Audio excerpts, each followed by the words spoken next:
Android XR. It's the first Android platform built in the Gemini era, and it supports a broad spectrum of devices for different use cases, from headsets to glasses and everything in between. We believe there's not a one-size-fits-all for XR, and you'll use different devices throughout your day. For example, for watching movies, playing games, or getting work done, you'll want an immersive headset.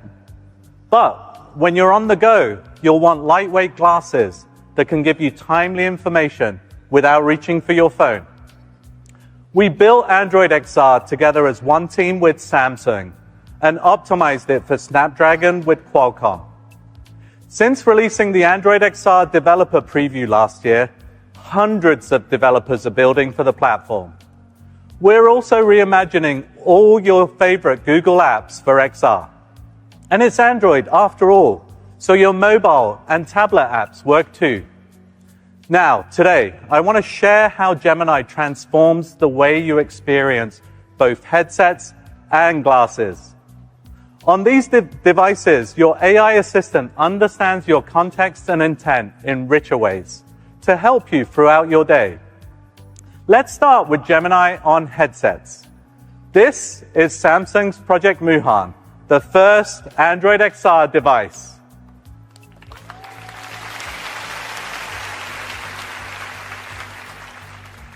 Muhan gives you an infinite screen to explore your apps with Gemini by your side.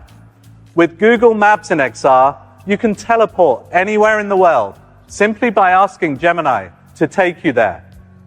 You can talk with your AI assistant about anything you see and have it pull up videos and websites about what you're exploring. So many of us dream about sitting front row to watch our favorite team. Imagine watching them play in the MLB app as if you were right there in the stadium, while chatting with Gemini about player and game stats. Samsung's Project Muhan will be available for purchase later this year. We can't wait for you to try it for yourselves. Now, let's turn our attention to glasses. As you know, we've been building glasses for over 10 years, and we've never stopped. Glasses with Android XR are lightweight and designed for all-day wear, even though they're packed with technology. A camera and microphones give Gemini the ability to see and hear the world. Speakers let you listen to the AI, play music, or take calls. And an optional in-lens display privately shows you helpful information just when you need it. These glasses work with your phone, giving you access to your apps while keeping your hands free. All this makes glasses a natural form factor for AI, bringing the power of Gemini right to where you are. So, unlike Clark Kent, you can get superpowers when you put your glasses on. Okay, who's up for seeing an early demo of Android XR glasses?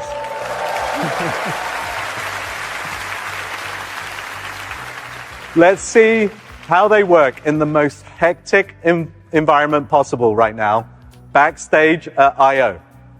Our very own superwoman, Nishta, is back there to show us how these glasses work for real.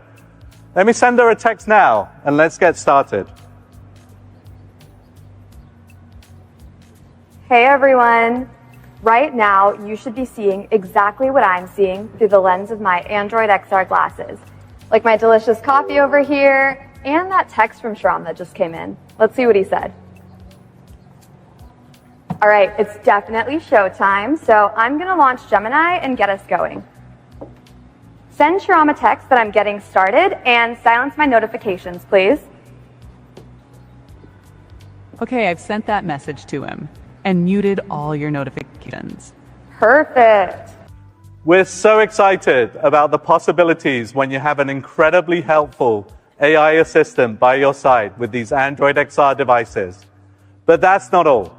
We're taking our partnership with Samsung to the next level by extending Android XR beyond headsets to glasses. We're creating the software and reference hardware platform to enable the ecosystem to build great glasses alongside us. Our glasses prototypes are already being used by trusted testers, and you'll be able to start developing for glasses later this year. Now, we know that these need to be stylish glasses that you'll want to wear all day. That's why I'm excited to announce today that Gentle Monster and Warby Parker will be the first eyewear partners to build glasses with Android XR.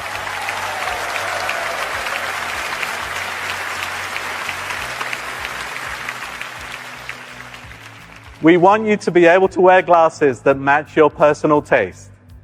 This is just the start. I can't wait for you to try Android XR for yourself, and we'll have lots more to share in the months ahead. Thank you so much.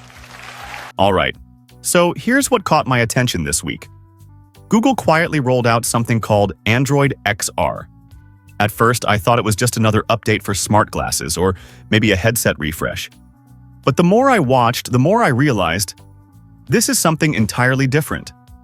They're building a new layer for how we interact with technology, not through phones or screens, but through the space around us. These glasses, powered by their Gemini AI, can do things that honestly feel like science fiction. You can ask where you left your hotel key, and it remembers. Hold up a book and it tells you what the diagram means. It recognizes what you're looking at and responds like it's part of the room. That part blew me away. This system isn't sitting in your pocket waiting for you to use it. It's walking around with you, picking up on what's happening, and jumping in when it thinks you might need help. You don't have to scroll or tap. You just talk or look or think out loud. Google's been talking about blending the physical and digital world for years, but now it feels like they've actually built the pieces to pull it off. Gemini plays a huge role here. It's not some assistant buried in a menu, it's the foundation. Every interaction, every glance, every question goes through Gemini, and it reacts in real time based on your surroundings. This also explains why Google partnered with Samsung. They're planning for scale. This isn't just a research project anymore. It's a full system they want people to live with, all day, like you'd wear a watch or carry a phone. So if it feels like a small announcement, that's kind of the point. They're rolling this out slowly, almost like they want it to sneak into daily life before anyone realizes how big of a shift it really is. Let's take a closer look at what Android XR actually does, how it changes your experience with tech, and why it might mark the beginning of something way bigger than smart glasses. Why would you say now is the right moment to launch XR? Yeah, so for pretty much the history of computing, we've been using the rectangular box of a screen display. Whether it's monitors, laptops, tablets, or phones, XR has the power to extend beyond those boundaries. I think now is the perfect time to work on XR because you have a convergence of all these technologies, and Gemini is key to powering Android XR. It's the first Android platform built entirely for the Gemini era, for both headsets and glasses. With advances in AI and an amazing ecosystem of device and developer partners, we believe the time for XR is now. We've been building Android XR hand in hand with Samsung, working on both software and hardware together. But now, we are at a crossroad where the newest cutting-edge XR technology meets multimodal AI, which understand what you see and what you say.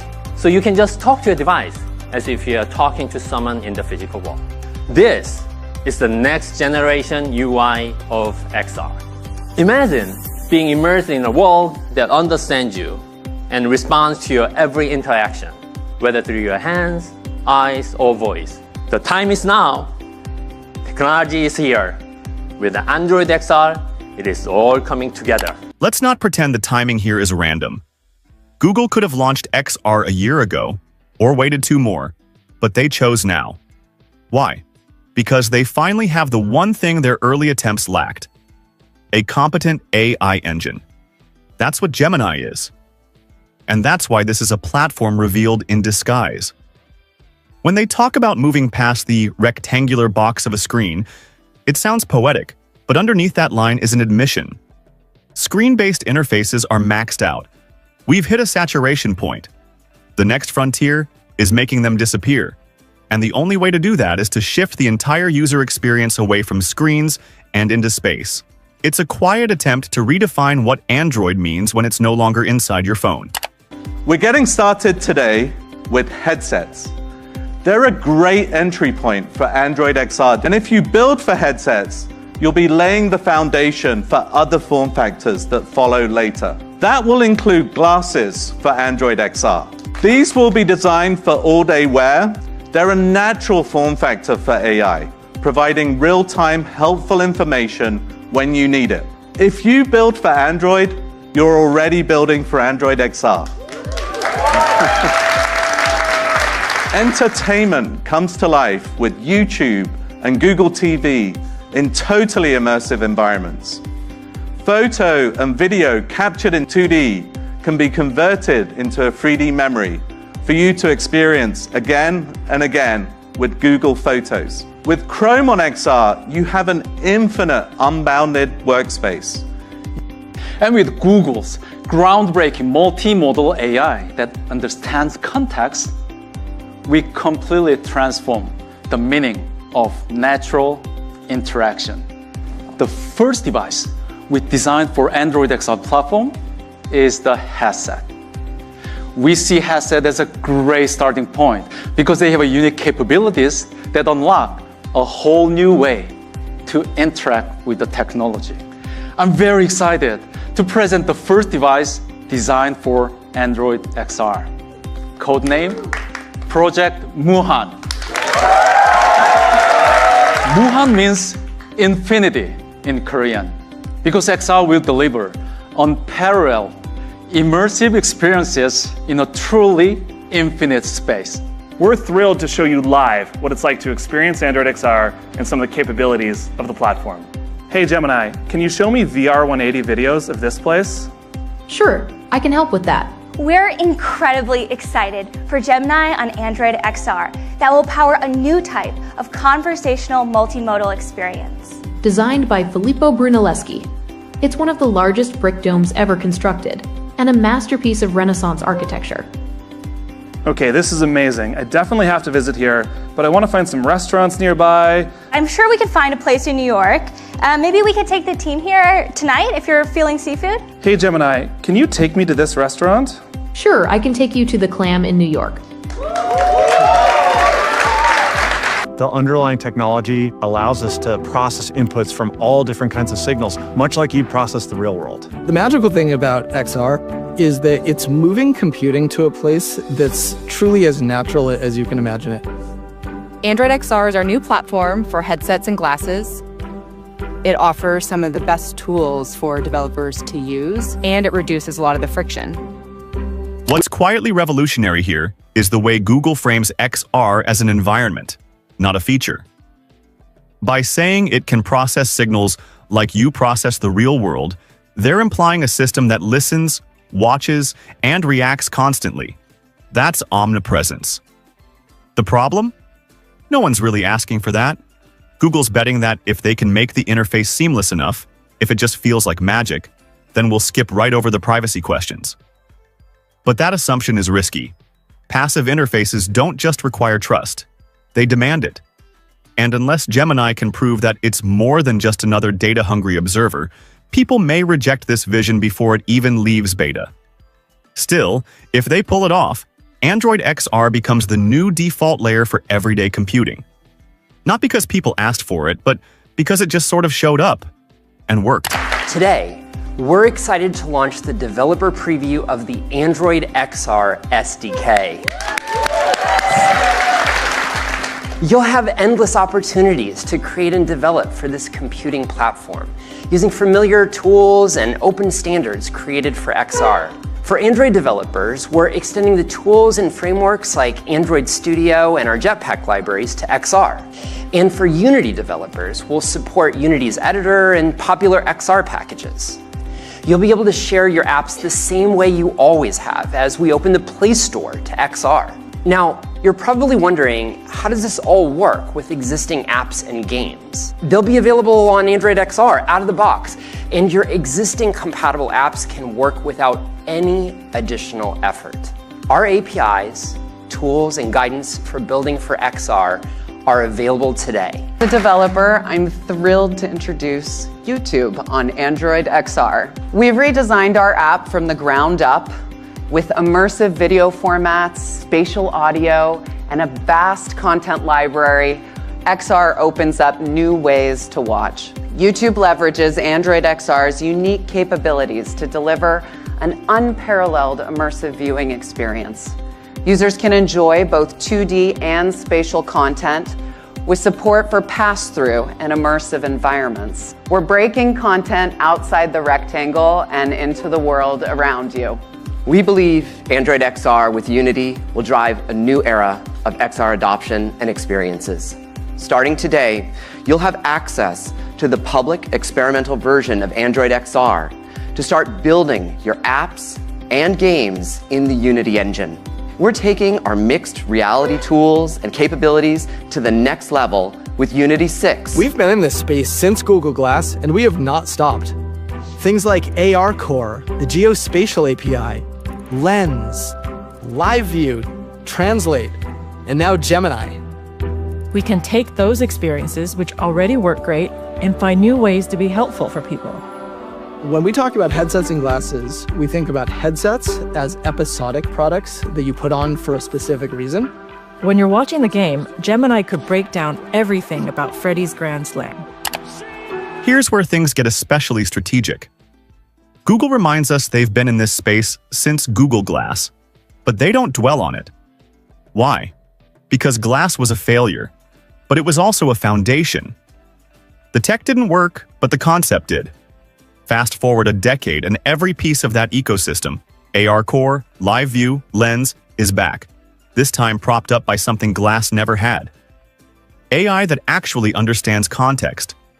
Then there's Gemini. It's not just plugging into XR, it is XR. When they say it can tell you about a baseball grand slam while you're watching it, it's predictive computing. The system is learning what to say before you ask. Whether that's helpful or unsettling depends on how deeply you trust Google to filter your reality. 6 years ago, we launched AR Core. Since then, you've amazed us with what you built on the world's largest AR platform, now on over 1 billion Android devices. You've reimagined how your users connect, watch, learn, play, and work. 2 years ago, we launched the AR Core Geospatial API, opening up new possibilities for large-scale, location-anchored AR experiences. We've seen thousands of developers using this to create helpful and engaging journeys for their users, and we're taking the next step to build a unified platform for the future of XR. Today, we're excited to launch the developer preview of the Android XR SDK. You'll have endless opportunities to create and develop for this computing platform, using familiar tools and open standards created for XR. As a developer, I'm really excited about this. I'm constantly in search of new technologies and new ways to entertain, inspire, and to tell stories, to create groundbreaking experiences for people. That's why I'm thrilled to announce our most exciting project to date, Asteroid. It's an immersive, interactive film app that's launching on Android XR. As very early advocates for XR and the transition from 2D screens to spatial computing, we understand the unique challenges in building for these devices. We are thrilled that Spaces developers will now be able to seamlessly transition their apps to Android XR while continuing to support existing Snapdragon Spaces devices. We look forward to working with Google to extend Android XR platform to more OEM partners, leaders like Lynx, Sony, and Xreal, all powered by Snapdragon, to achieve scale and reach its full potential. Visceral incarnation of any 3D space or spatial environment you could think of. I can't wait to spatialize old videos. It'll feel like you're right in your memories again. And then we think about glasses as all-day products that you use to get value throughout your day. Our technology really enables us to shrink down the displays that go into the glasses. We'll see more of these highly portable devices that will more and more look like the ones I'm wearing right now.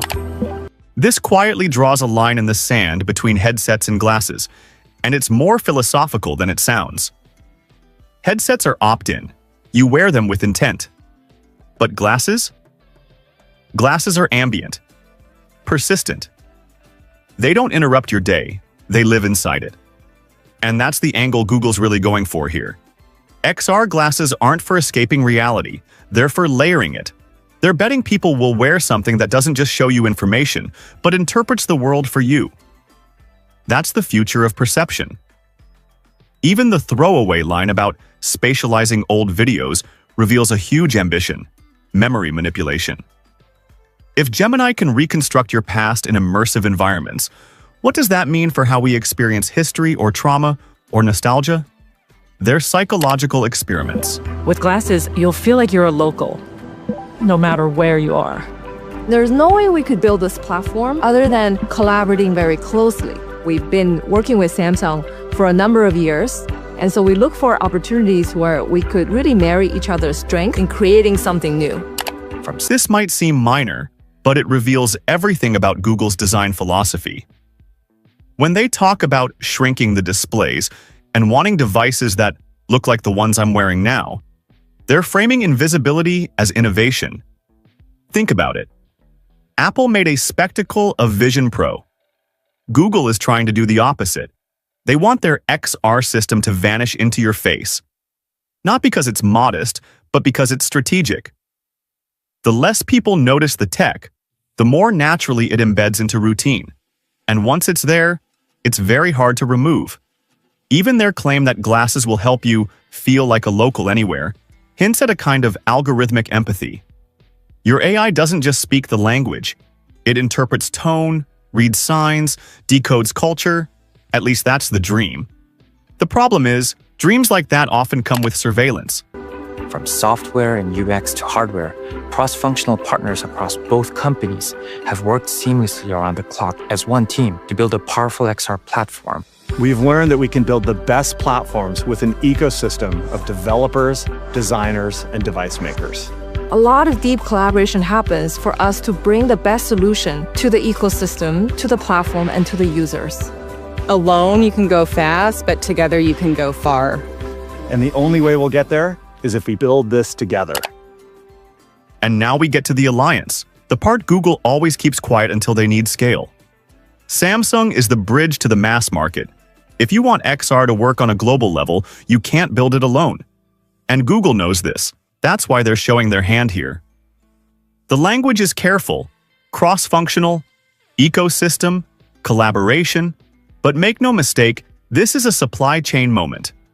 The XR platform they're describing is an infrastructure project, one that spans design, chipsets, sensors, and AI models that have to run seamlessly across devices made by different companies. But here's the real kicker. For all the talk of community and collaboration, what Google's building is closed. Gemini doesn't belong to the world. It belongs to Google. So even as they open source parts of Android XR, the brain behind it will always be theirs. Google's Android XR, what is it and when should we know more about it? Well, last year, in December, Google announced its entry back into the VR/AR space that it had been in before. Called Android XR, it's an attempt to bridge what's going on your phones and with Google Play with future AR devices and mixed reality devices, including Vision Pro-like headsets and VR headsets, and also smart glasses. It was clear that it's very focused on AI, particularly Gemini and Gemini Live. So those services, the ability for AI to be an assistant on glasses and in a mixed reality headset, were the big killer apps that Google was showing off. Google's XR glasses are more than just another gadget. They're reshaping how AI meets reality. While many focus on AI in phones and apps, this breakthrough brings AI right to your eyes, changing how we interact with the world. So what makes Google's Android XR and Gemini-powered glasses truly revolutionary? And how is this technology setting the stage for the future of computing? We're building Android XR. What about emerging form factors that could let you experience an AI assistant in new ways, from headsets to glasses and everything in between? This is Samsung's Project Muhan, the first Android XR device. With Google Maps in XR, you can teleport anywhere in the world simply by asking Gemini to take you there. You can talk with your AI assistant about anything you see and have it pull up videos and websites about what you're exploring. Imagine watching them play in the MLB app as if you were right there in the stadium, while chatting with Gemini about player and game stats. Now, let's turn our attention to glasses. Glasses with Android XR are lightweight and designed for all-day wear, even though they're packed with technology. A camera and microphones give Gemini the ability to see and hear the world. Speakers let you listen to the AI, play music, or take calls. And an optional in-lens display privately shows you helpful information just when you need it. Let's see how they work in the most hectic environment possible right now, backstage at I/O. Hey everyone! Right now, you should be seeing exactly what I'm seeing through the lens of my Android XR glasses. Text from Shram that just came in. Let's see what he said. All right, it's definitely showtime, so I'm gonna launch Gemini and get us going. Send Shram a text that I'm getting started and silence my notifications, please. Okay, I've sent that message to him and muted all your notifications. I've been curious about this photo wall all day. Like, what band is this and how are they connected to this place? A legend rock band shows at Shoreline Amphitheater, which are often seen as homecoming shows for the band. No way! Can you show me a photo of one of their performances here? Sure, here's one. Want me to play one of their songs? I'd love that. I can listen while I make my way to the stage. Great. Here's Under the Aurora by Counting Crows. By the way, do you want to book that coffee with Dita now? Yes. The crew actually gave me some awesome coffee backstage, so let me try something fun. Gemini, what was the name of the coffee shop on the cup I had earlier? That might have been Bloomsgiving. From what I can tell, it's a vibrant coffee shop on Castro Street. Can you show me the photos of that cafe? I want to check out the vibes. Definitely. Do these photos from Maps help? Okay. Gemini, show me what it would take to walk here. Getting those directions now. It'll take you about an hour. Okay. I can get some steps in, and these heads-up directions and a full 3D map should make it super easy. Go ahead and send Dieter an invite for that cafe and to get coffee at 3 p.m. today. I'll send out that invite now. Enjoy the coffee. All right, Gemini, take a photo for me and add it to my favorites. Nishta and I are going to speak to each other in our mother tongues. We'll show an English translation in real time. بسیار خوب. حالا میتونی ببینی حرفای من ترجمه میشن از فارسی به انگلیسی. हाँ, बिल्कुल. अब मेरी पूरी दुनिया खुल जाती है और मैं सब कुछ समझ सकती हूँ आसानी से. This is just the start. I can't wait for you to try Android XR for yourself, and we'll have lots more to share in the months ahead. We've grown used to AI assistants trapped inside phones or speakers, but this takes it somewhere new. AI that literally sees the world through your eyes. This is a serious leap in how AI integrates with our daily lives. By sharing your perspective, these glasses aim to anticipate your needs without interrupting you. They understand context in real time, enabling hands-free interactions that are both practical and intuitive. Think about it. No more fishing your phone out of your pocket for directions or translations. With live language subtitles and turn-by-turn guidance directly in your line of sight, Google's AI is cutting down the friction between you and the information you need. This kind of seamless assistance feels like the kind of tech we've dreamed of but never really had, until now. But it's not just about convenience. Google's move to partner with fashion-forward eyewear brands like Gentle Monster and Warby Parker signals a recognition that tech only succeeds if people actually want to wear it. Style and comfort aren't afterthoughts. They're essential. These glasses are meant to be worn all day, every day, not just stashed away as a niche device. What stands out is how Gemini is powering this experience by making AI contextually smart, remembering what's important, understanding the environment, and reacting accordingly. This shifts AI from a reactive tool into a proactive partner that fits naturally into how we move through the world. It's also a statement about the future of user interfaces. Screens and voice commands are evolving, but an AI interface that's always in your line of sight, blending digital overlays with reality, fundamentally changes how we engage with information. By working closely with Samsung and opening this up for developers, they're planting the seeds for a whole ecosystem where smart glasses could become as common as smartphones. Of course, this raises new questions around privacy and social norms. When AI can see and hear alongside you, how do we balance assistance with discretion? Google's ongoing testing and feedback loops show they're aware of these challenges, but it's an area to watch as this tech becomes real. In short, Google's Android XR glasses mark a shift from AI as something you summon to AI as something you live with. The physical interface is changing, and that will ripple across everything from communication to productivity to how we understand the world around us. Why would you say now is the right moment to launch XR? Yeah, so for pretty much the history of computing, we've been using the rectangular box of a screen display. Whether it's monitors, laptops, tablets, or phones, XR has the power to extend beyond those boundaries. I think now is the perfect time to work on XR because you have a convergence of all these technologies, and Gemini is key to powering Android XR. The underlying technology allows us to process inputs from all different kinds of signals, much like you process the real world. The magical thing about XR is that it's moving computing to a place that's truly as natural as you can imagine it. Android XR is our new platform for headsets and glasses. It offers some of the best tools for developers to use, and it reduces a lot of the friction. We've been in this space since Google Glass, and we have not stopped. Things like AR Core, the Geospatial API, Lens, Live View, Translate, and now Gemini. We can take those experiences, which already work great, and find new ways to be helpful for people. When we talk about headsets and glasses, we think about headsets as episodic products that you put on for a specific reason.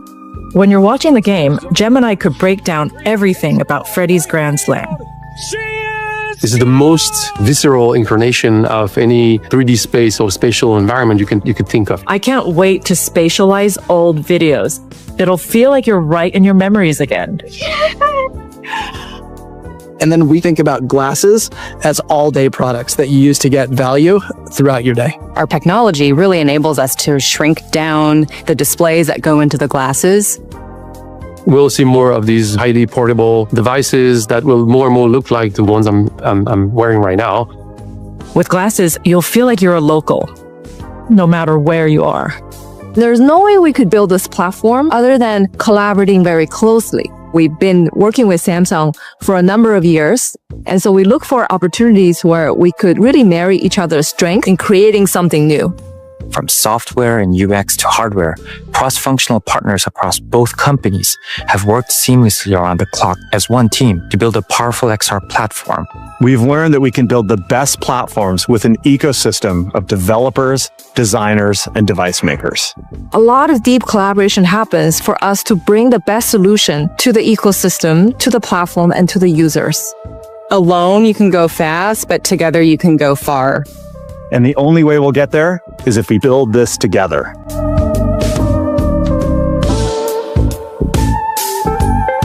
So why now? Why is this moment perfect for launching XR at scale? The answer lies in a rare convergence of technologies, with Gemini powering Android XR at the center of it all. For decades, computing has been confined to rectangular screens, monitors, phones, tablets. XR breaks free from those boundaries, moving us into a more natural, spatial way of interacting with information. It's computing as close to reality as possible. Google's deep experience in this space, from the early days of Glass to innovations like AR Core, Lens, Live View, and Translate, has laid a foundation that's only now coming into full bloom. Gemini ties these pieces together, making Android XR more accessible and powerful for both developers and users. Headsets remain powerful episodic tools. You put them on for immersive experiences, like catching every detail of a baseball game or reliving memories in 3D that make you feel truly present again. But glasses? They're meant to be worn all day, quietly delivering value throughout your routine, from directions to translations. This shift is also about form factor. Google and Samsung's close collaboration has made it possible to shrink complex displays into glasses that look and feel like something you'd want to wear every day. Devices that help you blend into any environment and stay connected without distraction. Creating a platform this ambitious demands more than isolated effort. It requires a unified ecosystem of developers, designers, and device makers working hand in hand. Google and Samsung's joint work reflects this ethos. Alone, you can go fast, but together, you go far. This is how Android XR is shaping up, not just as a product, but as a collaborative movement poised to change how we live, work, and interact with technology in ways that feel natural and effortless. So here at Unpacked, Samsung also has its headset, Project Muhan. It's an Android XR headset, and it's really giving Vision Pro vibes. We had a chance to try it out last year, and it runs Gemini. It does all the things you kind of expect from a mixed reality headset, and it's here. It appears to be a product that will ship sometime. Samsung and Google and Qualcomm have been teasing this thing forever, like the last 3 Unpacked. So it's kind of a big deal that it's actually sitting over there. Like, I can touch it, but I get in trouble. It does look similar to the Vision Pro. There's kind of a connector on the side and like a real chunky strap with some cushion support in the back. It looks like it might be lighter than a Vision Pro. It doesn't look quite as like beefy, but it's hard to say without picking it up or putting it on. And I am definitely not allowed to do that right now. We're here at Google I/O, and we just got a hands-on with Samsung's Project Muhan and some prototype Android XR smart glasses. First off, Project Muhan. What is it? It's an immersive XR headset. It's basically an Android-flavored Vision Pro, except it's much lighter, easier to wear, and has a little screw thing in the back that feels a little bit like the old Oculus headsets. Otherwise, the experiences are pretty similar to what you get in a Vision Pro. We saw a demo of an immersive YouTube video. One thing that they pointed out was 3D video based on videos that were not filmed in 3D. So the pitches, you can take whatever video you filmed and it just spatializes. Is that a word? Spatializes? Anyway, that's what it does. You'll be able to view stuff. Cool. The other demo we got was something with Gemini where you can ask it to take you to any place in the world in Google Maps and kind of get a big immersive look. I went to my old stomping grounds in Musashikoyama, Tokyo, where I used to live, and it sure was a thing. Now, I know you can't tell from the capture behind me because that's in 2D, but trust me, when you put the thing on, it does look, you do see some depth there. It's just, man, it's really hard to convey what you're seeing in an XR space. Probably more exciting is this is a first public look that we've got at Android XR. I got a much more in-depth demo back when they launched in December, but here's what they're willing to show you publicly. So one of the demos I got, you put the glasses on, you tap the side, it brings up Gemini, and you can ask it about the things in front of you. I asked it to compare some paintings in front of me and to recommend which of the books would be good for planning a trip to Japan if I'm not the outdoorsy type. And it recommended one. Cool. Another thing that it did was you could take photos because there's a camera, but since there is a display in front of you, you can actually get a sense of the framing. Now that's something you can't do with the Meta Ray-Ban smart glasses. Take a photo of, oh, I can see a preview of the photo. That's something that we can't do with the Meta Ray-Bans, is to see the preview. Oh, I just took one of Viren. Speaking of which, it's very clear that Google is taking a page from Meta's playbook, in the sense that, you know, they're really positioning these headsets and these glasses as a vehicle for Gemini and AI. That's something that Meta is doing with its AI and its glasses as well. The other thing that they're doing is that they're leaning into style. These are hardware prototypes made by Samsung, but they're not going to be what you see when they hit shelves. Instead, Google announced today that they're partnering with Gentle Monster, Warby Parker, you know, really stylish and fashionable brands. If you haven't heard of Gentle Monster yet, trust me, all the celebrities, including Beyonce and Kendrick, are wearing their sunglasses. So that also is kind of a nod to the success that Meta's had. They've sold 2 million of the Meta Ray-Bans, and it's because, as a wearables reviewer, how many times have I told you, if you're not gonna wear it, there's no point. So they want people to be wearing it. And, you know, I've had conversations with the team at Android XR. The idea is to have both a headset and glasses, and eventually they'll converge down the line. But right now, it's about meeting people where they're at, and they think this is 2 different ways to do that. The problem with smart glasses and headsets is that you really have to see it to believe it. And that's very, very, very hard to convey. Like, dude, it's really hard to tell you about what I see and have you be convinced that this is the future. And until we get more of these glasses on people's faces, that's just going to be the reality of it. With the upcoming release of Samsung's Project Muhan headset, users will be able to switch effortlessly between virtual immersion and real-world presence. Imagine filling your environment with apps, reliving memories in 3D, or soaring above cities with immersive view, all while having an AI assistant that understands your intent and helps guide you through complex tasks. This is AI that's more than responsive. It's collaborative. Android XR isn't leaving developers behind either. By supporting familiar tools like AR Core, Unity, and OpenXR from the start, Google is opening the door for a wide range of immersive apps and games tailored for this new platform. This means users will have immediate access to content that's rich, diverse, and ready to push the boundaries of XR experiences. Looking beyond headsets, Google's vision for Android XR glasses puts the power of AI right in your line of sight all day long. Stylish and comfortable, these glasses aim to be as natural to wear as your favorite frames, offering quick access to translations, directions, message summaries, and more. No phone needed. This level of integration marks a significant step towards seamless, hands-free computing. Google is also mindful of the responsibility that comes with this technology. Real-world testing with prototype glasses ensures the company addresses privacy concerns and builds with respect for users and those around them. With Qualcomm, Google, and all of you, we will transform XR and the entire mobile industry. Mobile isn't just about smartphones anymore. Mobile experiences now include wearable, hearables, and why we're here today, XR.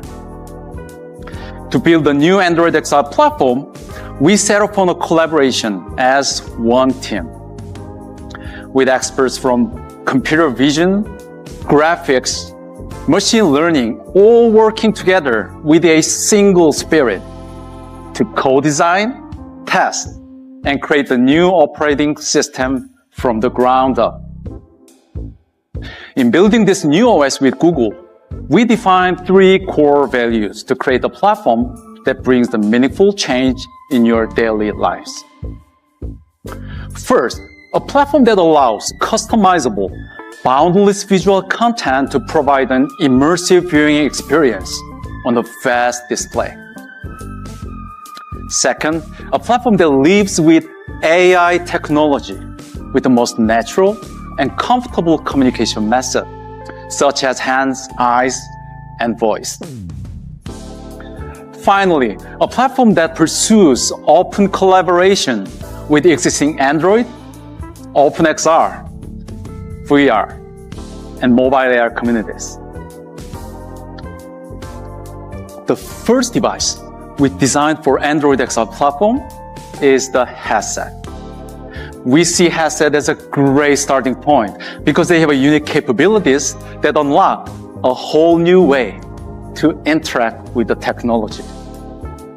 I'm very excited to present the first device designed for Android XR, Project Muhan. Thank you. Thank you.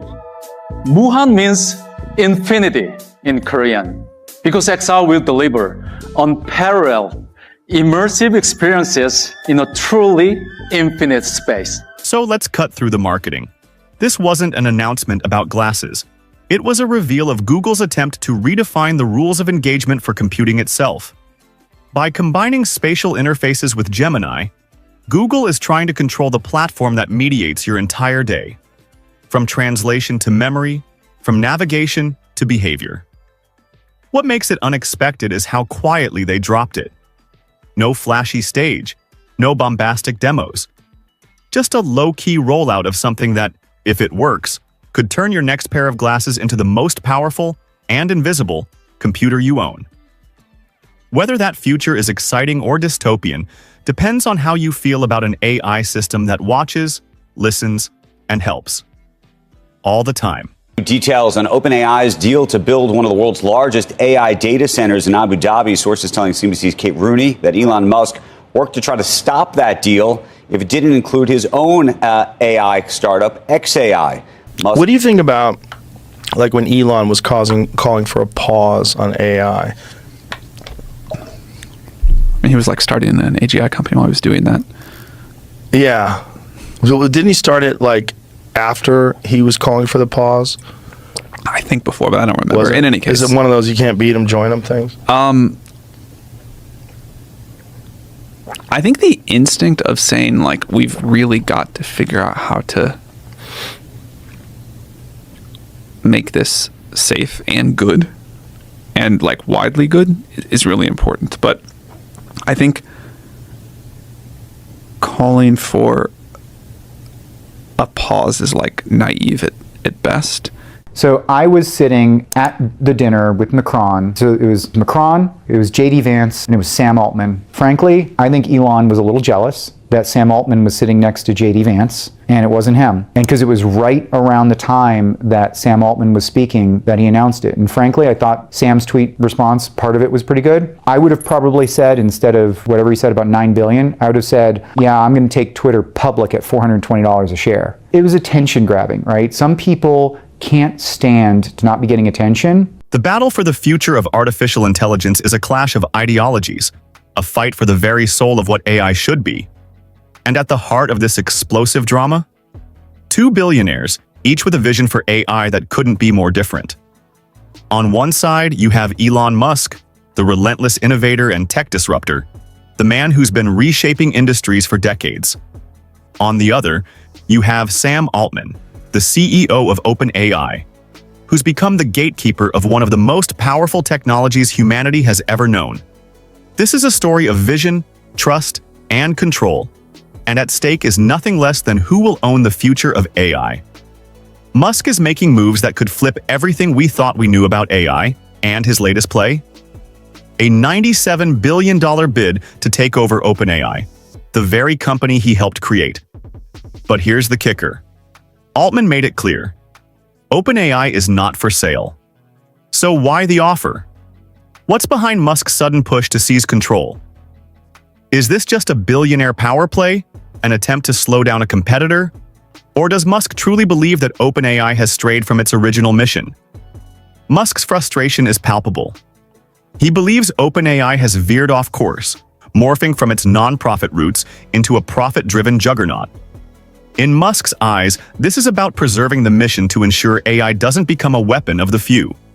And if Musk has his way, he'll tear down the walls of secrecy and profit-driven agendas to create an AI that's open, safe, and accessible to everyone. But let's not kid ourselves. This is about trust. Sam Altman may have once stood shoulder to shoulder with Musk as they co-founded OpenAI, but the cracks have been widening for years. Musk's vision of an open, transparent AI world doesn't align with Altman's increasingly corporate-driven OpenAI, which is more focused on scaling rapidly, securing funding, and positioning itself for long-term dominance. This shift from non-profit to a hybrid for-profit model hasn't just raised eyebrows, it's turned the company's very identity on its head. Musk wants to put the brakes on that, but Altman? He's accelerating forward, convinced that the company needs the freedom to grow and evolve, even if it means embracing profit. And let's not forget the stakes here. What happens if Musk pulls this off? If he successfully takes control of OpenAI, dismantles its current structure, and builds a rival, we might be looking at a complete upheaval in the AI world. AI development could become more transparent, safer, and more accessible. But that's a big if. Musk has never been shy about taking risks, but is he really prepared to handle the immense power that comes with controlling such a force? And if he doesn't succeed, if Altman holds onto the reins and steers OpenAI down its current path, what does that mean for the future? Does it mean we're handing the keys to the most powerful technology in human history to a single company, and by extension, one individual's vision of how AI should be developed? Sam Altman insists that OpenAI's mission hasn't changed, but the reality is, things are different. OpenAI may have started as a non-profit, a dream to create AI for the good of humanity.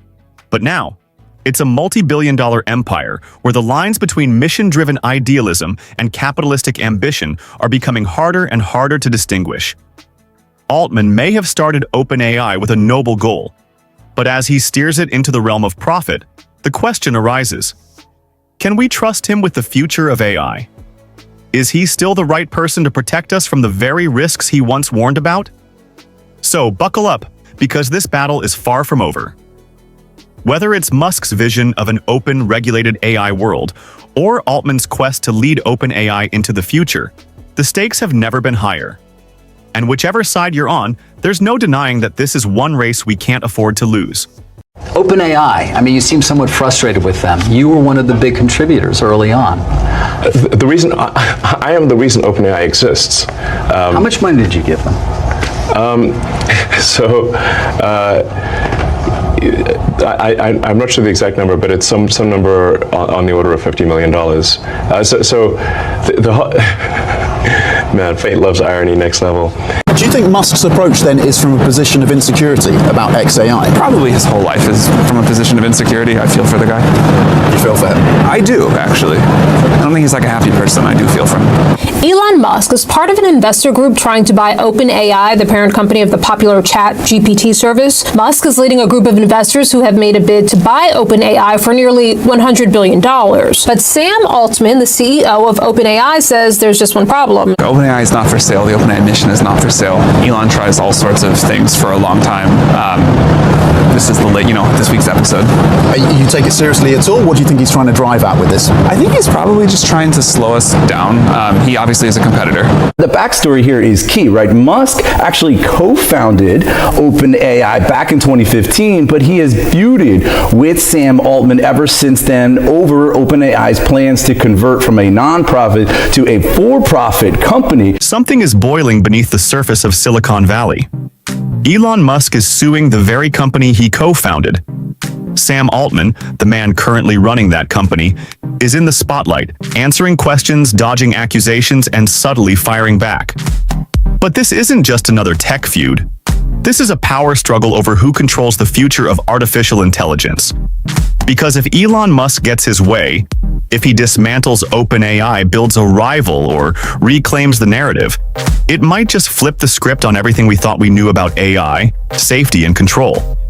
But if he doesn't, if Altman keeps the wheel and pushes forward without brakes or oversight, then yes, we might really be screwed.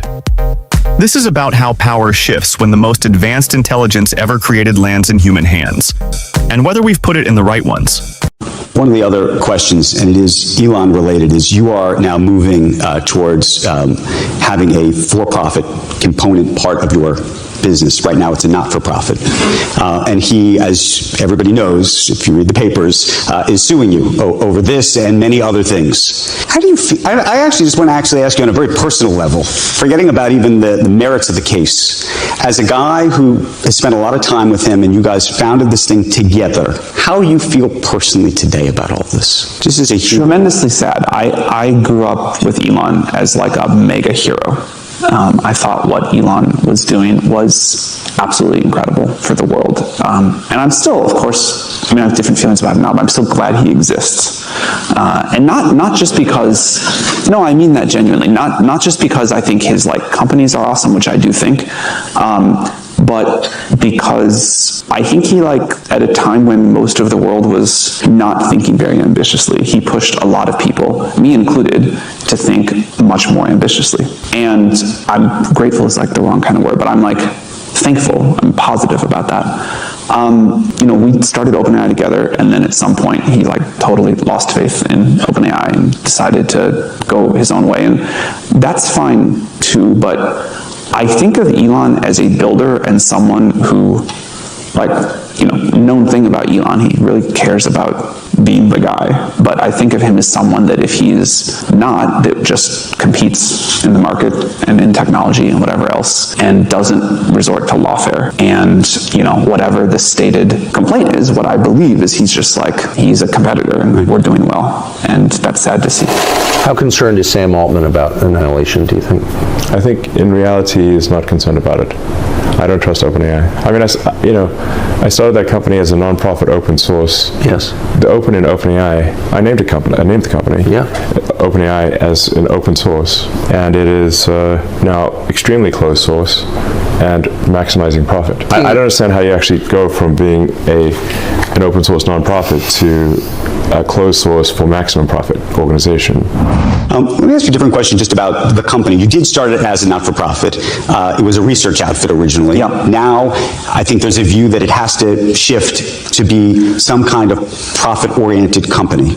Well, does it have to? First of all, I'd like to talk about the reason we started as a nonprofit, because I think it sort of speaks to the answer too. When we started, we did not have any idea that we were going to be a product company. We also did not know that the amount of capital we needed would turn out to be so huge.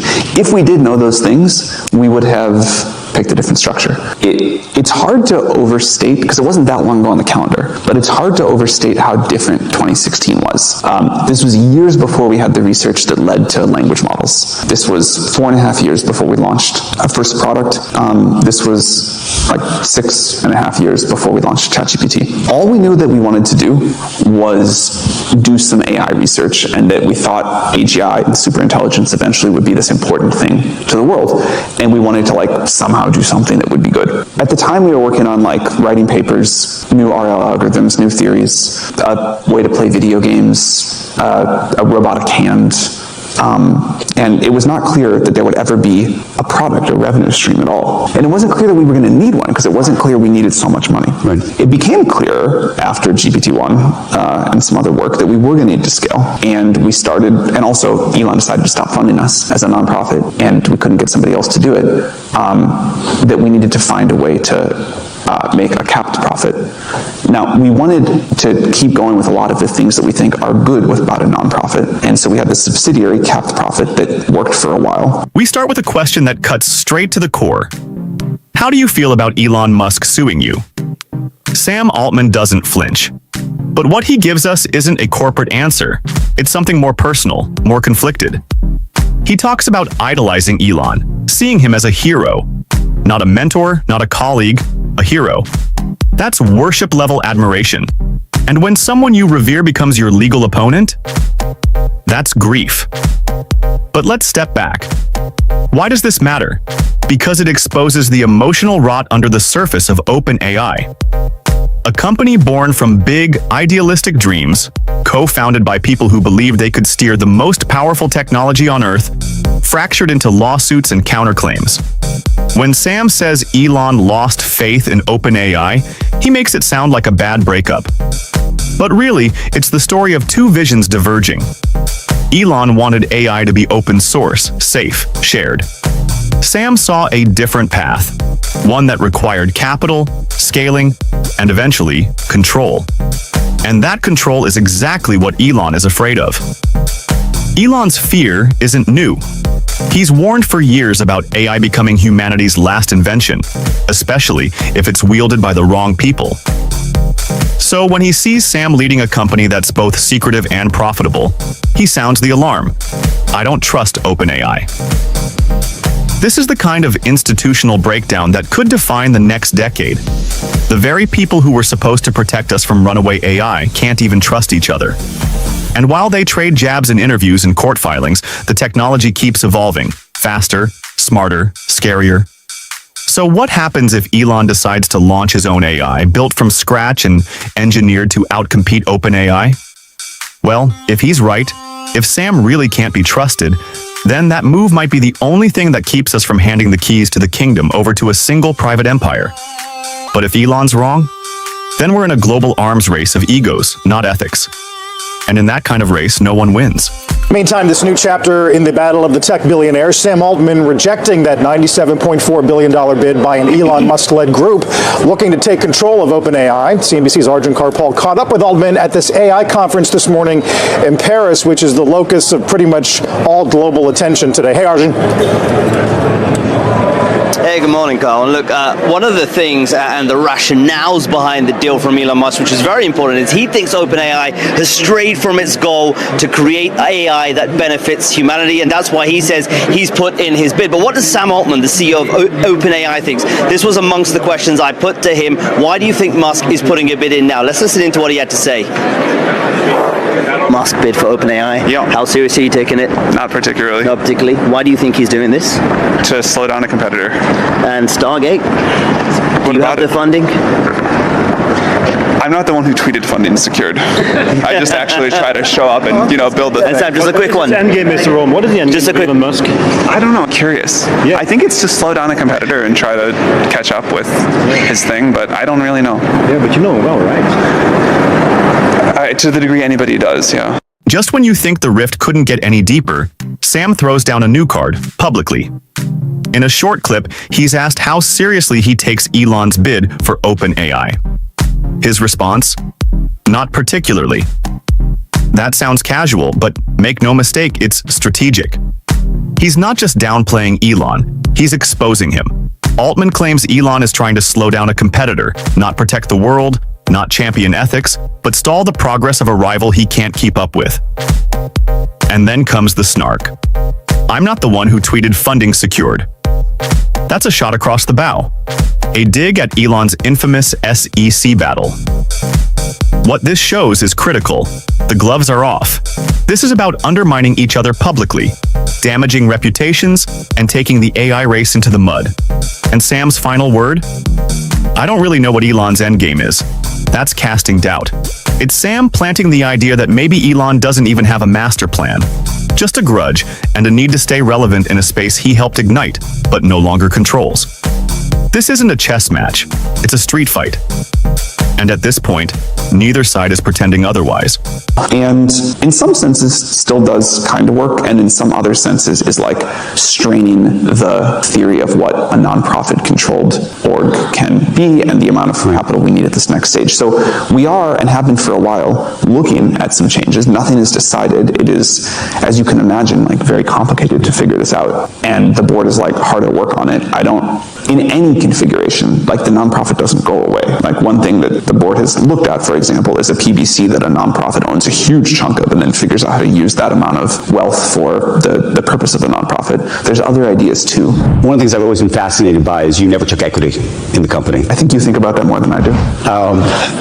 I'm surprised. You get paid $76,000, I looked. I believe you. And that's it. If the company does have one of these moments, there's an expectation you will get some equity. There was much of press about that, and there's been like some investor pressure. It is weird that I didn't get equity. Did you want it? You didn't want it, No, I didn't want it. If I could go back in time, I would have taken it, just some little bit, just to never have to answer this question. And no matter how many times I try to explain to people, like, I have the most interesting, coolest job in the world. This is like my retirement dream way to spend my time after like what was a pretty good career. And people can work on like art projects and not get paid for that, and no one thinks it's weird or whatever. It just does not come across. So I wish I had taken some. I don't imagine I would work any harder or less hard. There would be like, I think, something clearer about the alignment I would have had with investors or whatever else, and it definitely would have been easier to raise money. Like there are plenty of investors who have not invested because I didn't take equity. They say, really, that's interesting. They will not invest because you don't have equity. It's come up a few times, yeah. So if it's now the company's $157 billion, what do you think is a good number for yourself if it happens? Again, I think you think about it more. This is my childhood dream job. Like, not every day, like not day to day. I would rather not be beating my head against the wall all the time, but getting to work on AGI and like getting to like sit in the room with the smartest researchers in the world and go on this crazy adventure, like that is what I always wanted to do. That was like my literal childhood dream. And that is, all of the weirdness aside, I think it should at least be understandable that that is worth more to me than any additional money. Well, but Sam Altman got rich, though, didn't he? At various points, he's claimed not to be getting rich, but he's claimed many things that were false. And now apparently he's going to get $10 billion of stock or something like that. So I don't trust Sam Altman, and I don't think we want to have the most powerful AI in the world controlled by someone who is not trustworthy. And sorry, I just don't. I mean, but that seems like a fair concern. Yeah. But you don't think, as someone who knows him and has dealt with him, that he is worried about the possibility this could get out of control and hurt people? He will say those words, but no. The next few minutes of the interview drop harder than most people realize. Sam opens up about OpenAI's nonprofit roots, and it's clear they weren't built for scale. In 2016, they weren't chasing a product. They were publishing research, tinkering with algorithms, teaching robotic hands to solve Rubik's Cubes. It was science for science's sake. But then came GPT. Then came scaling. Then came the money. Sam admits, if we knew how much capital we'd need, we would have chosen a different structure. That line hits like a time bomb, because it reframes OpenAI not as a mission-led organization adapting to growth, but as a non-profit that stumbled into capitalism and never looked back. That's where the rot begins. From the outside, OpenAI still talks like a non-profit. They emphasize safety, alignment, and global benefit. But internally, they're bending structures, creating hybrid for-profit caps, exploring public benefit corporations, all to make the numbers work. And here's the catch. If you need that much capital to benefit humanity, maybe you're not building something for humanity anymore. Maybe you're building a business and trying to dress it up like a cause. Then comes the kicker. Sam never took equity. He makes $76,000 a year. To most people, that sounds noble. But to investors, it sounds suspicious. In a world where incentives drive everything, where billions are on the line, refusing to take equity means your motivations become harder to read. Are you a martyr? A puppet? A wild card? Sam says he regrets not taking a little equity. Not for the money, but to shut people up. That's honest. Maybe too honest. Because it shows how badly OpenAI wants to appear principled, even as it gets entangled in capitalism's oldest trap, trust. And then, boom, we return to Elon's voice. I don't trust Sam Altman. He doesn't believe Sam tells the truth. He doesn't believe Sam is worried about AI safety. He doesn't believe the man who helped build OpenAI should be allowed anywhere near the most powerful system on Earth. That's a red flag. Because the moment trust breaks down, not just between co-founders, but between creators and the public, AI ceases to be a tool. It becomes a weapon. And in Elon's eyes, Sam Altman is already pulling the trigger. All right, right now, a rivalry between big tech billionaires playing out as we speak. We're talking about Elon Musk and OpenAI CEO Sam Altman. Altman firing back after a Musk-led group submitted an unsolicited $97.4 billion bid to take over OpenAI. Take a listen. Sam, should you have taken Elon's offer? You refused $1 billion for Elon Musk. What do you want to say to Elon Musk? Receive what from him? Almost $100 billion, right? The company is not for sale, neither is the mission. We're happy to buy Twitter if you let's talk about that. Wow, okay. Altman made that same message in a post to X saying he'll buy Twitter for just $9.74 billion. Elon tries all sorts of things for a long time. This is this week's episode. You take it seriously at all? What do you think he's trying to drive at with this? I think he's probably just trying to slow us down. He obviously is a competitor. He's working hard and he's raised a lot of money for XAI, and they're trying to compete with us from a technological perspective, from getting the product into the market. And I wish he would just compete by building a better product, but I think there's been a lot of tactics, many lawsuits, all sorts of other crazy stuff. Now this, and we'll try to just put our head down and keep working. Does it make it more difficult to move from that non-profit model to that for-profit model for OpenAI? We're not moving to a for-profit model where, we're not sure what we're going to do at all, but no matter what, the nonprofit will continue to be extremely important. It will drive the mission. It will continue to exist. The board is looking at lots of options about how to best structure for this next phase, but the nonprofit is not changing in anything or going anywhere. I mean, whether they did or didn't, they built a good model. Many people will distill from many other models. Again, I feel so confident about our research roadmap and also our product roadmap that, DeepSeek will do whatever DeepSeek is going to do. Other people will do whatever they're going to do. And we're just going to try to build the best technology we can and get it into people's hands. And I think that's mostly going pretty well. Do you think Musk's approach then is from a position of insecurity about XAI? Probably his whole life is from a position of insecurity. I feel for the guy. You feel for him? I do, actually. I don't think he's a happy person. I do feel for him. Okay. Do you worry that he has this proximity to the president and that he can influence the decision making of the US presidency and policies around this agenda on AI? Not particularly. Maybe I should, but not particularly. I try to just wake up and think about how we're going to make our technology better. Sam Altman with Tom McKenzie in Paris. We go to London now. When they walked me in the room and they said, we got a fun thing for you to do. Own YouTube. The first book I read, comment, subscribe by Mark Bergen, cover to cover, inside YouTube's chaotic rise to world domination. Observing OpenAI in Paris is Bergen in London. Mark, what does Macron want out of this? What do European leaders want out of an AI soiree in Paris? I think they want, in some ways, what they want people like Sam Altman there. He probably wanted Elon Musk there as well. They want big headline numbers, right? Macron kind of gave his version of Project Stargate. He said 109 billion euros of investment. If you look at the finer points there's a lot of details yet to be filled in, and some of those are over a massive timeline. But I think they want to be seen as relevant, right? We had the end of that conversation between Tom and Sam Altman about DeepSeek. It's US, it's China. Europe is left out in those conversations. Mark, on the subject of DeepSeek, which I imagine is looming large over this gathering in Paris, there was a bit of happy talk there from Sam Altman about the fact that all of these different AI companies building their models are going to learn from each other. But as you and our colleagues have reported here, there is some, shall I say, skepticism about the way in which this Chinese company has fashioned this model. What's the latest on that as we kind of learn more about it and how it was fashioned and indeed how much it costs to do? Yeah, I actually think they were more candid this week than I expected. We saw Demis Hassabis, who runs DeepMind and Google's AI efforts, basically telling us on TV yesterday, I think the cost that DeepMind, that 6 million figure that they use to train their models, he said it's exaggerated.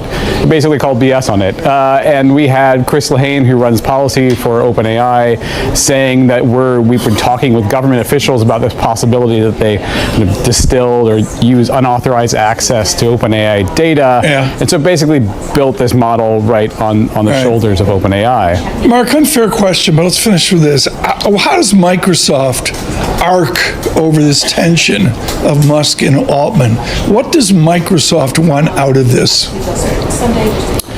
It's a good question. In some ways, Microsoft's kind of the winner as long as people keep buying their cloud services. And I think, it seems like what Musk has thrown a little bit is a wrench in between the close relationship with Microsoft and OpenAI. I believe that even since after his lawsuit, they've kind of backed away from that. There's some reporting that they're not as close as they were. But, in the long run here, Microsoft wants more companies spending on chips, more companies spending on cloud compute. And I think they're fine to let this lawsuit. It is the app that is revolutionizing the tech world and beyond. ChatGPT is one of the fastest growing apps on the market.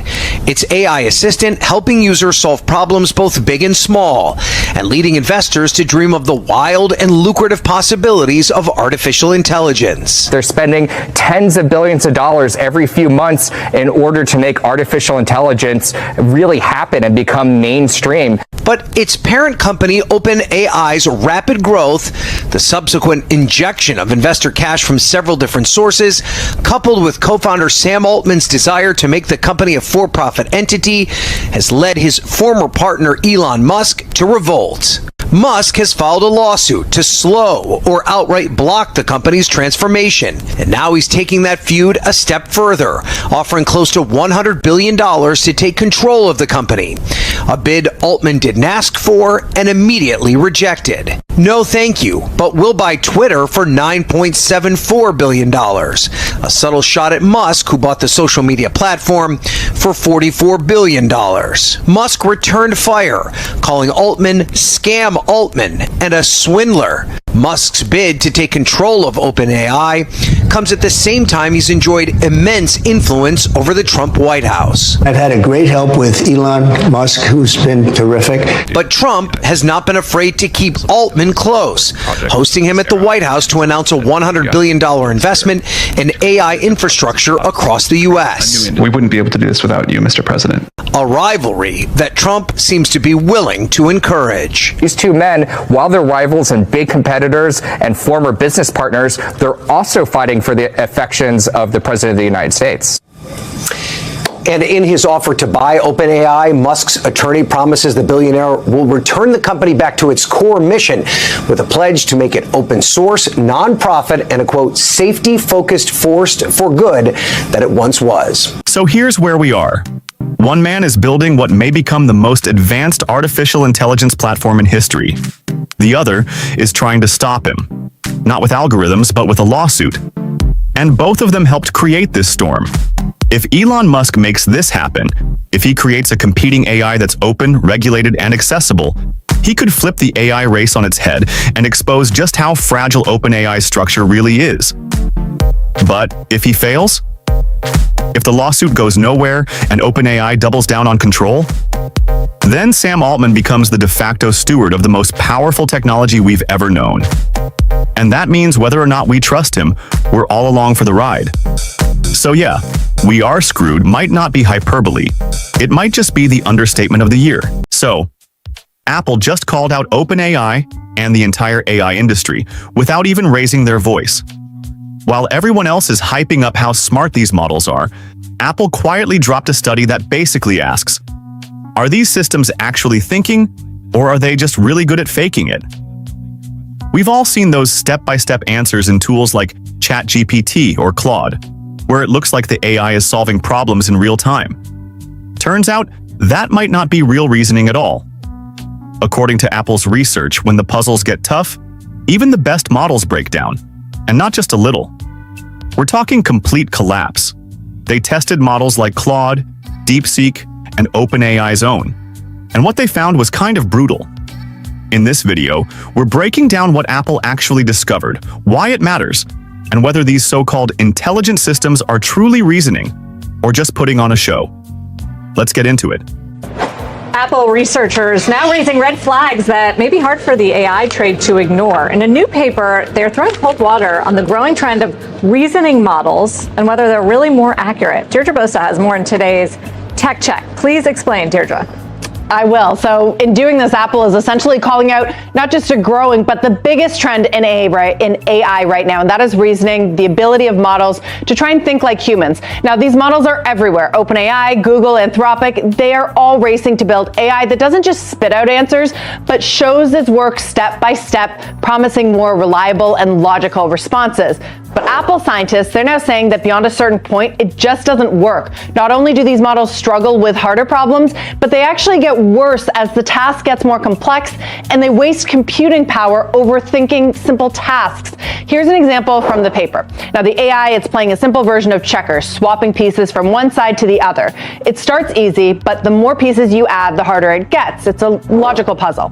This chart shows how well AI models handle the puzzle as it gets harder. At first they're accurate, but at around 8 to 10 pieces, everything just collapses. Even the most advanced reasoning models, they break down. So put simply, thinking harder doesn't make these models any smarter. It just makes them slower, less reliable, and importantly, more expensive too. They're burning through compute power.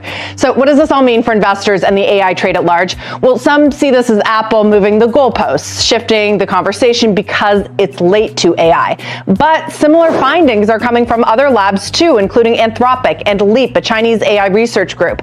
And they raise big questions. Is the industry chasing the wrong kind of intelligence?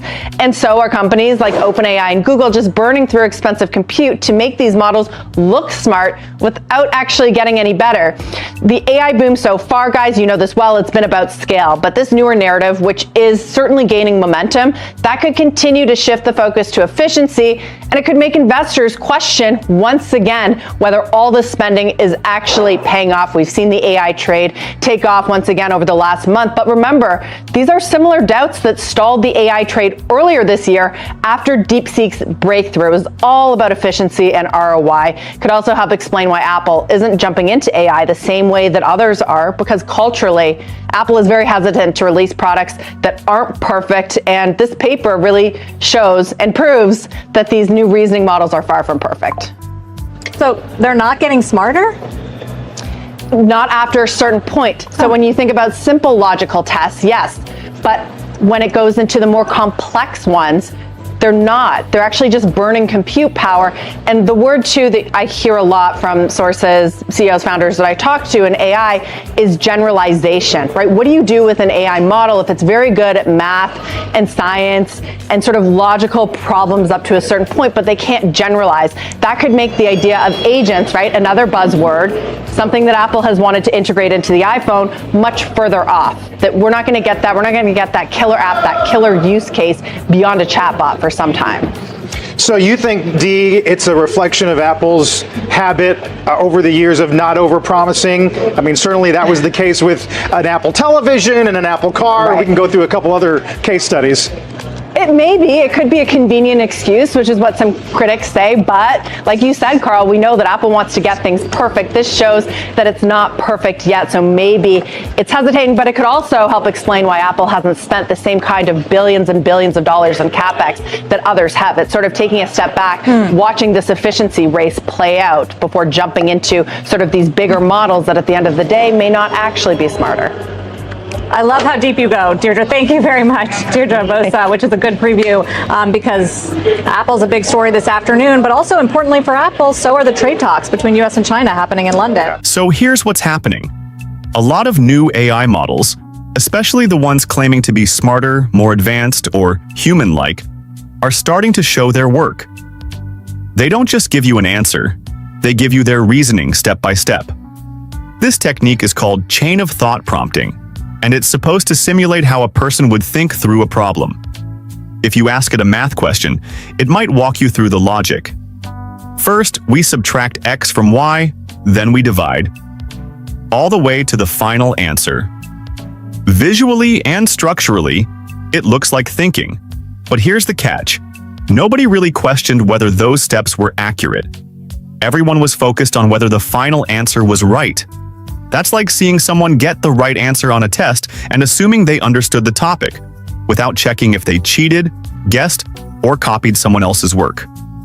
Just because it looks like logical thought doesn't mean it actually is. This illusion is what Apple set out to test. They weren't satisfied with just getting the right answer. They wanted to know, is the model actually reasoning its way there, or is it just mimicking patterns from its training data that look like reasoning? This is a subtle but critical distinction, because if the steps are fake or just stitched together from memorized bits, it means the AI isn't actually understanding anything. It's faking the act of thinking. That's not a small problem. The entire pitch behind these new models is that they're more intelligent, that they can solve harder problems, handle more responsibility, and even assist with scientific discovery. But if the process behind their answers is flawed, then we're building an entire generation of tools on a foundation that might be cracked. And the biggest thing is they were blindsided when generative AI with ChatGPT and GitHub launched back in 2022, November 2022. I'm told Apple Intelligence wasn't even an idea back then. Why? Well, they missed the boat. But how? I mean, I don't understand. Yeah. Well, clearly there was philosophical disagreement and philosophical disinterest in the topic of artificial intelligence. I write about how Craig Federighi, Apple's senior VP of software engineering, doesn't really believe in these multi-billion-dollar projects. He tends to try to shut down or steer away from projects of that sort, and AI is something of that nature. AI is quite a bit messy. They're known for their very intricate and well-designed user experiences. AI, sometimes with hallucinations, can take away from that, but I think they didn't think it was going to be as big of a thing as it became today. A lot of it fell on deaf ears years ago, I'm told. But Really, this is a company that's known for updating their operating systems once a year. It's known as a company that focuses on the minutia, and they missed the big picture here with artificial intelligence, and it really is a shame. You know, the big picture here isn't the AI capabilities of its devices today. The big picture today is the AI capability of future hardware. If you don't have the core technology, the AI ready to go at a deep level, how are you going to develop products like humanoid robots, smart glasses, watches and AirPods with depth sensing cameras for AI purposes? Can't do any of that if you don't have that technology. So they need to seriously turn this thing around quickly, or they're going to be in big trouble. This is as core a technology as the touchscreen. Wow. I mean, first of all, how many words is this story, dude? 6,000. Yeah, this is a long, well in-depth story, folks. So if you want to get smart on AI and Apple, you got to read this story. It's in the Bloomberg Business Week. It's on the terminal. I'm sure it's everywhere else as well. Mark, what can they do? If I'm an investor, that's the only question I have for Tim Cook. Can you guys catch up and get some of that AI pixie dust in your stock? Yes, they need to make acquisitions, and they need to up the percentage of that R&D budget tied to AI. They need to up that percentage. They need to allocate more of their hires to AI as well. So they need to go big or go home on this. And I think... Do they know that, do you think? Yeah, of course they know that. Okay. How do they go big? You got to spend more money. AI is really one of the only things that you can buy your way into when it comes to this technology, right? You can buy your way into it. You just need to throw billions and billions at AI training. They need to make probably some tweaks to their privacy policy, right? They have so many devices. They have more devices than anyone else as a single brand of a hardware company, of any company in the entire world, in the history of the world. But they don't leverage that because of their privacy stance. So maybe make some tweaks there to be able to collect some more data, maybe figure out a way to convince people to give up some of their data for this purpose. And I think that could go a long way for them. So spending money, collecting more data. Is there somebody out there that they could buy, should buy, that would leapfrog them, do you think? They hate doing that though, right? Well, the problem is this philosophical disgust, I would say, to making these large acquisitions. If I told you, I mean, you know this is true, so maybe you're not a good example, but if I said to someone who didn't know the company as well as you two, would you believe me if I told you that Apple's biggest acquisition in the history of the company was $3 billion? I actually believe that. Well, you believe that because you know that, but I think if you ask people who didn't know that, that would be completely unbelievable. They make these small acquisitions. And in addition to not wanting to spend big bucks on a company, they're really poor at integrating companies. The Beats integration, integrating all those engineers into the company, disaster. Intel, they bought the modem unit for $1 billion back in 19, disaster. What is it going to feel as an AI person at Apple today if the company buys your replacement to bring them in? It's not going to be fun. There's enough turf wars as it is at Apple. So if they do then have to do it internally, they've still not done well at that. They've got to do both. They got to make the acquisition. They got to just deal with that. They got to make their biggest acquisition ever, and it has to be for AI, maybe multiple acquisitions. They have to turn things up a notch internally as well. They're going to be making changes. I mean, there's so many philosophical disagreements. The biggest is about chatbots when it comes to AI. They are allergic to AI chatbots. They don't like the technology. They don't think OpenAI has staying power. So yes, I know. I made a face when he said that, by the way. Okay. You're going to see deeper integrations with other companies. You're going to see Google Gemini integration. I think next year you'll see Perplexity integration, maybe some Anthropic integration, maybe some Microsoft integration, but they're going to keep pushing, and this is going to be a multi-year thing. The biggest problem is they were caught off guard when this happened, so they had no head start on this. They're coming way from behind. Now, my next guest has been a fan of Astera Labs for some time now. In fact, she introduced us to this stock a while back. Spirit Leads Investor, founder, chief investment officer, Ivana Dalevska. Ivana, now, are you happy with what you just heard from the CEO?